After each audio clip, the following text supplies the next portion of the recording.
Post office દ્વારા saving bank account પણ ખોલી અને ગ્રાહકોને સેવા આપવામાં આવે છે. આપણે હાલમાં ટોટલ નેટ બેન્કિંગના આધારે આપણે સેવિંગ્સ એકાઉન્ટ ખોલવામાં આવે છે, જેની સુવિધા તમારે ઉપલબ્ધ કરાવવી પડે છે.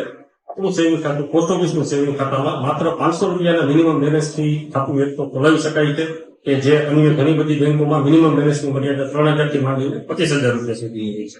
આ સાથોસાથ પોસ્ટ ઓફિસના સેવિંગ બેંક ખાતામાં chequebook, internet banking, mobile banking અને એટીએમ કાર્ડની પણ સુવિધાઓ આપવામાં આવે છે. અન્યથા પોસ્ટ ઓફિસ દ્વારા કોઈ પણ પ્રકારના આ ખાતામાં હિડન ચાર્જીસ પણ જે ઘણા બધા ફાઇનાન્શિયલ ઇન્સ્ટિટ્યુશન હોય છે અને લગાવવામાં આવતા હોય છે, એવા કોઈ પણ લગાવવામાં આવતા નથી. આ ઉપરાંત તમે પોસ્ટ ઓફિસના સેવિંગ ખાતામાંથી હાલમાં પોસ્ટ ખાતા અત્યારે તેમાં પણ એ પણ સુવિધા આપી છે કે તમે અન્ય બેંકના ખાતામાં પણ ઓનલાઈન જ આ પૈસાનો ટ્રાન્સફર કરી શકો છો, જે એડિશનલ સુવિધા.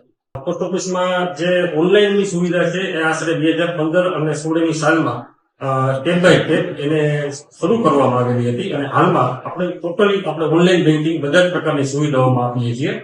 આ સુવિધા મળવાને કારણે જાહેર જનતામાં અને ખાસ તો વાત કરીએ તો નાના ગામડાઓમાં જે લોકો બેન્કિંગની સુવિધાઓથી વંચિત હતા, અને કેન્દ્ર સરકારનો જે એક મૂળ હેતુ છે કે નાનામાં નાના માણસનું ફાઇનાન્શિયલ ઇન્ક્લુઝન થવું જોઈએ, કે તેમને પોતે પોતાના બેન્કિંગના વ્યવહારોમાં લઈ આવે.